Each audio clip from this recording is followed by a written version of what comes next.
श्री राम लला के विग्रह की प्राण प्रतिष्ठा से पहले ये बहुत महत्वपूर्ण पूजन आप यहाँ पर इस समय देख रहे हैं। अब जब रामलला वहां पर विराजमान होने वाले हैं, उससे पहले जो पूरी पूजा पद्धति है, दरअसल आचार्य जी से हम आपका परिचय कराएं। जो पूजा पद्धति है या फिर अर्चकों का जो प्रशिक्षण है, वो सब उनकी ही देखरेख में, उनके ही नेतृत्व में हो रहा है। आचार्य जी ये समझाइए कि ये जो यंत्र का पूजन चल रहा है, ये क्या है? हमारे यहाँ शास्त्रों में भगवान के प्रतिष्ठा का यंत्र के ऊपर ही विधान है कि जो भी श्री राम हैं, श्री राम जी के समस्त मंत्रों का जो अक्षर है, वो सारे अक्षर इस यंत्र पर विद्यमान है। जैसे दुर्गा सप्तशती में ओम अंग कंग चंग टंग तंग पंग आदि बीज मंत्र आते हैं, तो सारे बीज मंत्रों का इसमें जो है उट्टंकन किया गया है। और ये विशुद्ध ताम्रपत्र और जो है पीतल किसी भी धातु पर हो सकता है। तो ये यंत्र है और इसी यंत्र की महिमा शास्त्रों में है। जैसे सारी अयोध्यापुरी भगवान के सुदर्शन चक्र पर विद्यमान है, काशीपुरी भगवान के त्रिशूल पर विद्यमान है। तो भगवान की जब अयोध्या में प्रतिष्ठा होगी तो यंत्र पर उनकी प्रतिष्ठा होनी चाहिए। और वो अक्षर यंत्र भगवान के सारे मंत्र और बीज न्यास सारे उस यंत्र में है, तो विग्रह यंत्र पर रखा जाएगा। ये यहाँ पर पूजा जब संपन्न हो जाएगी, उसके बाद ये गर्भगृह में इसे जी, यहाँ पर पूजा उसकी प्राण प्रतिष्ठा हो चुकी है, पूजन शेष है, वो पूजन हो रहा है, नित्य प्रति पूजन होता है। अब वो प्रतिष्ठित हो चुके हैं पहले से, यहाँ से प्रतिष्ठित होकर के गर्भगृह में जाएंगे। सबसे पहले यंत्र प्रतिष्ठित होगा, यंत्र स्थापित होगा वैदिक विधि से। यंत्र के ऊपर भगवान जो श्री राम लला का विग्रह बना है, उस विग्रह की प्रतिष्ठा होगी। अच्छा जी, इस यंत्र के बारे में अगर पूछें, इसको हाथ से ही लिखा हुआ है जितना कुछ लिखा है, और देवता? हाँ, तो यंत्र का उल्लेख जो है दोनों प्रकार का है। जो मशीनों में भी बनता है, लेकिन ये विशुद्ध विद्वान जो रामानंदी वैष्णव परंपरा के आचार्य हैं, उन्होंने प्राय वो अहमदाबाद और वृंदावन से जुड़े हुए हैं, तो उन्होंने ही इस यंत्र का निर्माण किया है। जो प्रतिदिन 16,000 मंत्र का जप करते थे और मंत्र का जप करके फिर उन्होंने यंत्र का निर्माण किया। जैसे मूर्ति के निर्माण करने वाले लोग हैं, नियमित राम स्तवराज, राम रक्षा स्तोत्र, रामचरित मानस और वाल्मीकि का वो पाठ करते थे, और उसके बाद वो विग्रह पर हाथ लगाते थे डेली। उसी तरह से यंत्र भी नियमित पूजित है, और जिन्होंने बनाया वो भी भगवान के बड़े भक्त हैं, और वो यहाँ पर आया तो उस यंत्र पर भगवान के श्री विग्रह की प्रतिष्ठा होगी।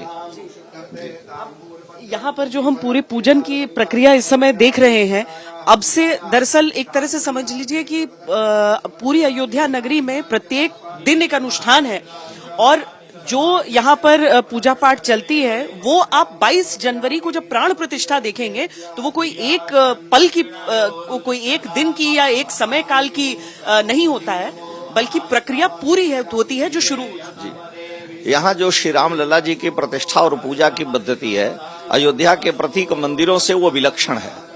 इसलिए कि प्रायः मंदिरों में यंत्र की प्रतिष्ठा और अष्टयाम सेवा की परंपरा नहीं है, किसी एक दो मंदिरों में है। लेकिन यहाँ पर श्री राम लला की जो पूजा होगी, एक तो यंत्र पर प्रतिष्ठा होगी, विशुद्ध वैदिक विधि से होगी, और तीसरे अष्टयाम सेवा भगवान की होगी, जिसमें 5 समय अभी आरती का निर्धारण है, और उसके बाद भगवान का गान बजान आदि से नित्य उत्सव किया जाएगा, जो हमारे यहाँ मिथिला की और अवध की परंपरा में होता है। तो वो परंपरा अभी अयोध्या में केवल श्री राम जन्मभूमि में ही प्रारंभ होने जा रही है, और सबके लिए यह एक प्रकार से लोगों के लिए इससे संदेश जाएगा कि यह भगवान श्री राम के सुदर्शन चक्र के ऊपर विद्यमान जो नगरी है अयोध्यापुरी, जिस पर कभी काल का प्रभाव नहीं पड़ता।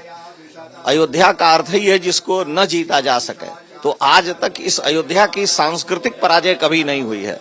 राजनीतिक पराजय होती रही, लेकिन सांस्कृतिक पराजय के नहीं होने के कारण धर्ममयी ये नगरी है, और यहीं से धर्म का सर्वप्रथम संदेश पूरे विश्व को गया है। मनुना मानवेंद्रेण यापुरी निर्मिता स्वयं। तो यहाँ भगवान श्री राम की जो विशुद्ध पूजा होगी, वो प्रायः अयोध्या की परंपरा में मंदिरों में संक्षेप रूप में होती है, यहाँ विस्तृत पूजा होगी। इसलिए ब्राह्मणों को जो विशेष करके वैदिक हैं और जो अन्य लोगों का चयन किया गया, उनमें भी प्रशिक्षण के बाद भी चयन किया जाएगा और वो पूजा करेंगे। अर्चकों का प्रशिक्षण पूर्ण हो चुका है? अभी कुछ शेष है, 6 महीने का है, लेकिन अर्चक बड़े सुयोग्य हैं, बड़े अच्छी तरह से वो लोग तैयारी कर रहे हैं। नित्य मंत्र का जब 4 बजे उठ करके और वो लोग सारी विधि करते हैं, यह बहुत बड़ी बात है। कुल कितने होंगे ये निर्णय? अभी तो जैसे 21 लोग हैं, लेकिन कम से कम 6 लोगों को लिया जाएगा। हाँ जी, 6। जो प्रधानमंत्री यजमान है, पर यह भी बताया जा रहा है मुख्य यजमान अनिल मिश्रा जी और उनकी पत्नी है, तो ये क्या कारण है? उसमें यह है कि हमारे यहाँ शास्त्रीय विधान है कि जो उपनीत धारी हो, यज्ञोपवीत धारी हो और सपत्नीक हो, वो मंदिर में प्रवेश करेगा, मंदिर में पूजा करेगा।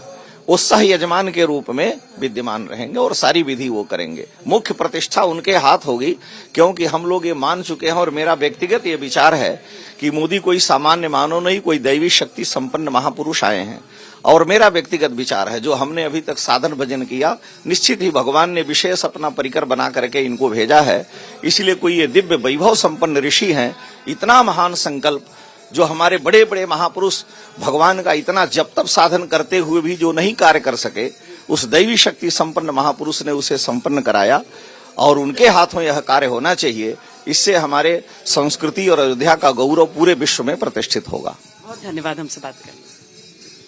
तो ये पूजन जब हो जाएगा संपन्न, उसके साथ ही इसे प्रतिष्ठित कर दिया जाएगा राम मंदिर के गर्भगृह में, जिसके ऊपर ही रामलला की प्रतिमा विराजमान होगी। एस्ट्रो तक ऐप पर आपको मिलेगा भविष्य से जुड़े हर सवाल का जवाब। डाउनलोड कीजिए एस्ट्रो तक ऐप और चुटकी में जुड़िए इंडिया के बेस्ट एस्ट्रोलॉजर से।